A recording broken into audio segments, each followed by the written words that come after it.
अस्सलामुअलैकुम वरहमतुल्लाहि वबरकातुहू। भाई आज मेरा पहला दिन है बहरीन में और मैं आपको कुछ हक़ाइक़ से बताना चाहता हूँ कि यहाँ पर क्या दिखाते हैं, क्या समझाते हैं और क्या बताते हैं। अगर जो लोग मेरे दोस्त ख्वाहिशमंद हैं कि बहरीन में आना है और काम करना है और दिनार कमाने और बड़ी मोटी रकम, यहाँ पे तो दिनार मेरा ख़्याल है कि कोई पाकिस्तानी 740 रुपए का है, और बड़े ख्वाहिशमंद लोग हैं, बड़े जो है ना वो नौकरी करने के लिए कि भाई जाएंगे दिनार कमाएंगे, इतने दिनार कमाएंगे, उतने दिनार कमाएंगे। मेरे जो है तकरीबन आज कोई दूसरा दिन है। मैं परसों रात को आया और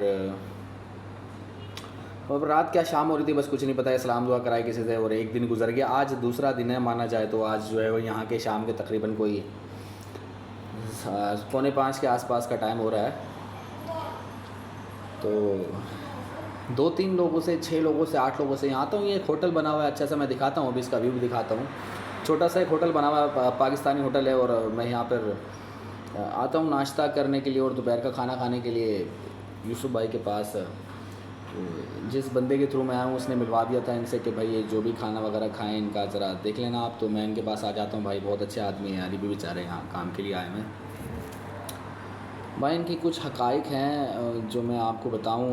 अगर आप बहरीन में वर्क परमिट के ख्वाहिशमंद हैं और यहाँ किस तरीके से काम हो रहा है, किस तरीके से जो है ना लोगों को बुलाते हैं और फिर कितने मोटे मोटे दिनार मिलते हैं, और इतने मोटे मोटे दिनार मिलते हैं कि वो कुछ लोग तो बहुत ही ज़्यादा खुश हो जाते हैं, और कुछ लोग बेचारे जो समझदार हैं वो समझ जाते हैं कि भाई वाकई ये बहुत ज़्यादा मोटे मोटे दिनार हैं, उठा के लेके कैसे जाऊँगा मैं इसको।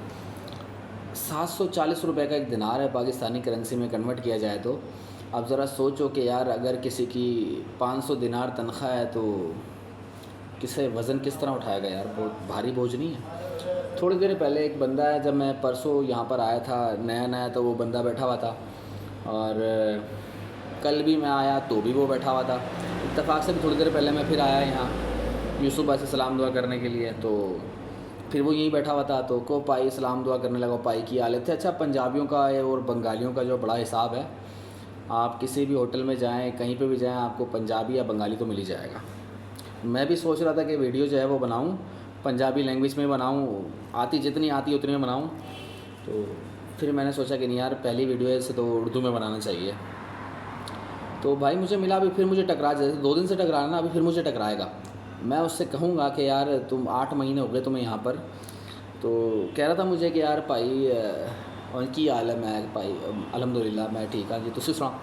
और जी बस इस तरह से असी जड़ा फस गया सी, और जड़ा ना अपने वीज़े के पै पूरे करने पे हैं, तो इतने सिक्योरिटी का काम करते पे हैं। मैं दिखाऊँगा ना, फिर आपको समझ में आएगी, तो शायद ऐसा लगे कि मैं कोई झूठ भी बोल सकता हूँ, या फिर सिर्फ वीडियो बनाने के लिए मैं अपना जो है ना वो वक्त लगा रहा हूँ। ऐसा नहीं है, मैं आपको हकीकत बताऊंगा कि हो क्या रहा है। मैं ख़ुद भी काम के लिए ही यहाँ पर आया हूँ, और मैं कोई कोशिश भी कर रहा हूँ। फिर मेडिकल है, मेडिकल होगा, मेडिकल में क्लियर होंगे, फिर CPR होगा, फिर 10-12 दिन का काम है। जब तक तो बंदा इधर बेकार है, बिल्कुल ही फजूल है, मतलब खाली है, कहीं काम कर नहीं सकते। काम मिलेगा भी तो कोई छुप के। और यहाँ पे जो टाइम है वो तो माशाल्लाह सुभान अल्लाह, इतनी सुकून दे कंट्री है, इतनी सुकून दे कंट्री है कि लोग 10, सवा 10, साढ़े 10 बजे दुकानें खोलते हैं, और माशाल्लाह से 1 बजे या 1:15 पे दुकानें बंद कर देते हैं। फिर आते हैं 4 से 4:30, या कुछ लोग 5 बजे तक भी आते हैं, जो मैंने नोट किया 2-3 दिनों में। फिर वो दुकानें खोलते हैं और रात को 10 बजे तक बैठते हैं, ज़्यादा से ज़्यादा 11 बजे तक बैठते हैं, और फिर उसके बाद वापस। अच्छा, पाकिस्तान में तो हमारा ये था कि भाई हम सुबह ही 7 बजे दुकान खोल लिया करते थे, और फिर जो है उसके बाद बंद करते थे रात को 12 बजे तक, कोई मसला नहीं है भाई। अच्छा, वहाँ तो मतलब काम ऐसा है कि या तो खुलता है तो शाम को खुलता है और देर रात तक चलता है। यहाँ ऐसा कुछ भी नहीं है।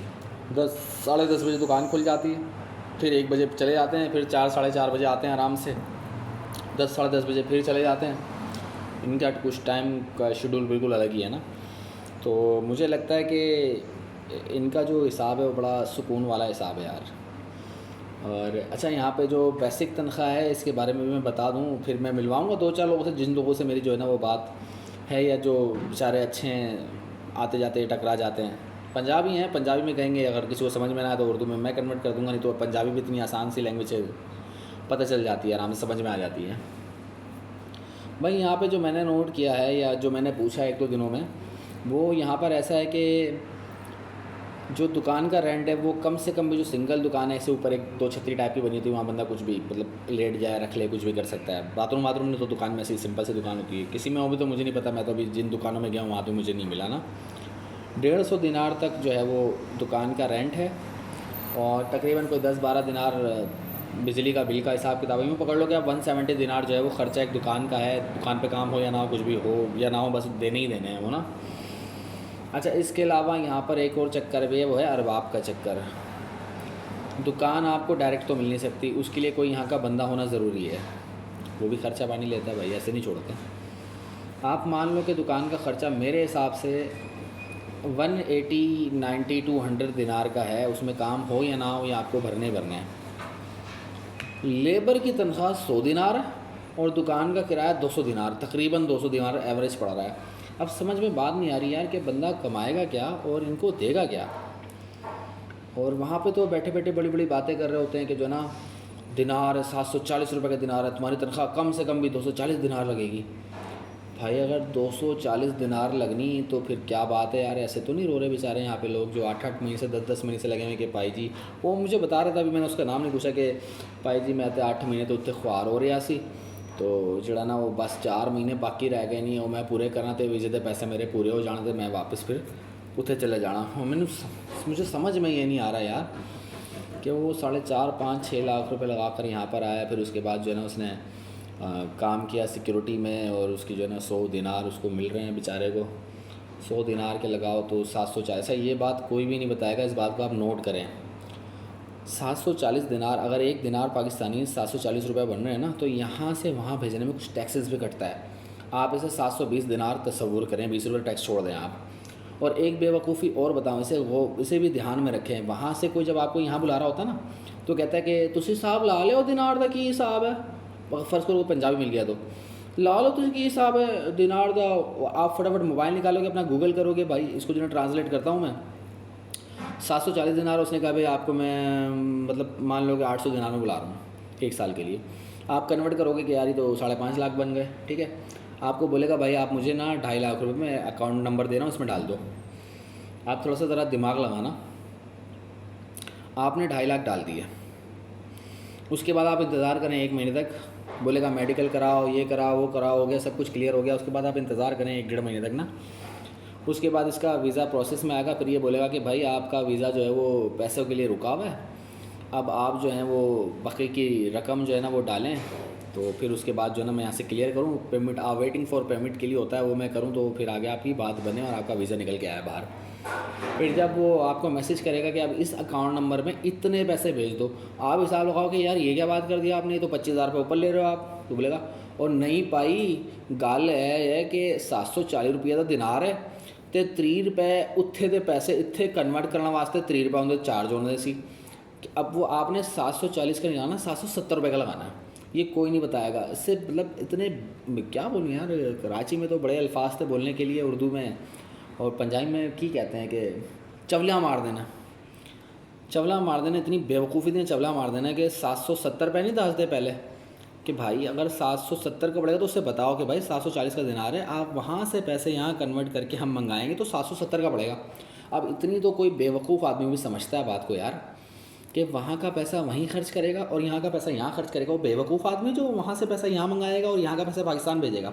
भाई फ़र्ज़ करें मैं किसी को बुला रहा हूँ, तो यहाँ के जो पैसे फ़र्ज़ करें मेरी तनख्वाह आई 50 दिनार और मैं किसी को बुला रहा हूँ 50 दिनार का ख़र्चा करके, तो मैं यहीं का ख़र्चा यहाँ खर्च करूँगा और उसको कहूँगा कि भाई तू 770 की बजाय 740 दिनार ठीक है, तो वहाँ से पैसे मेरे भाई के या मेरे वालिदा के, मेरे वालिद साहब के, मेरे मिसिस के, मेरे बच्चों के किसी भी अकाउंट में ये वाले पैसे वहाँ भेज दो 740 के हिसाब से, और मेरी यहाँ पे तनख्वाह आ रही है वो मैं यहाँ से भेज दूँगा तुम्हारे वीज़े के लिए, ताकि तुम्हारा जो वीज़ा है वो क्लियर हो जाए।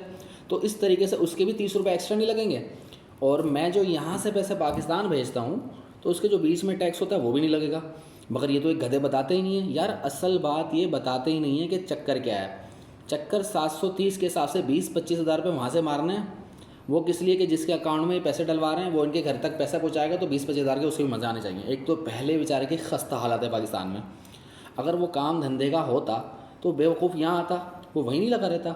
उसको दिखा दिया जी 230 दिनार मिलेंगे और 220 दिनार मिलेंगे जी, और तुसी इतने 20 दिनार खर्च कर दो तो तुहानू इन्ने पै बचेंगे, इन्ने पै बचेंगे। बड़े पै बच गए भाई, बहुत ज़्यादा पै बच गए ने। वीडियो तो काफ़ी लंबी हो गई, 10 मिनट क्रॉस कर गई। भाई जी मैं तुहानू आहिस्ता आहिस्ता जड़ा ना दसदा कि इन्हां दे जेह्ड़े मामलात की है ना, सोच सोच के मैंने तो हैरत ही होंदी है कि बड़े माड़े ने यार, अजीब टाइप दे जड़ा ना लोग है ना। चलो मैं किसी और टाइम तुहानू दसदा कि किसी बंदे से मुलाकात करके ना कोई वीडियो बनाऊंगा जो आप लोगों के काम आएगी। तो ये बहुत ज़्यादा ज़रूरी है, जो लोग मतलब आने के लिए तैयार बैठे ना, रेडी टू मूव है, रेडी टू मूव, जैसे हम लोग वहाँ कहते हैं ना, वो रेडी टू यूज़ है, बस आप लो और जाके इस्तेमाल करना शुरू कर दो, ऐसे रेडी टू मूव वाले लोग हैं, ये उनके बहुत काम आएगी वीडियो। मैं इंशाल्लाह फिर मुझे ज़रा एक आध वो बंदा मिले ना मुझे, मैंने उसका नाम भी नहीं पूछा क्या था यार, पता नहीं, वो मुझे मिले तो मैं उसके साथ एक वीडियो बनाऊँगा और फिर वो बताएगा मज़े मज़े की बात है ना कि कितना मज़ा आ रहा है यहाँ पर, ठीक है। और नेक्स्ट वीडियो मैं बनाऊँगा इंशाल्लाह, टाइम मिलने दो, मेरा भी मेडिकल होना है अभी, अब तो टाइम निकल गया यार, कल होगा इंशाल्लाह। तो जो जो मेरा प्रोसेस हो रहा है वो मैं सारा बताऊंगा, किस किस तरीके से प्रोसेस हो रहा है, किस किस तरीके से नौकरी है, और यहाँ पे कौन सा बंदा टिक सकता है, कौन सा बंदा नहीं टिक सकता। तो अगली वीडियो तक तो आपको इंतज़ार करना है भाई, और अगर पसंद आ जाए वीडियो तो देखना यार, इसी से रिलेटेड है, इतनी सारी बातें हैं, और नहीं समझ में आए तो स्किप कर देना ताकि आप लोगों का टाइम बच जाए यार, और कोई वीडियो देख लेना भाई। बहुत शुक्रिया आप लोगों का।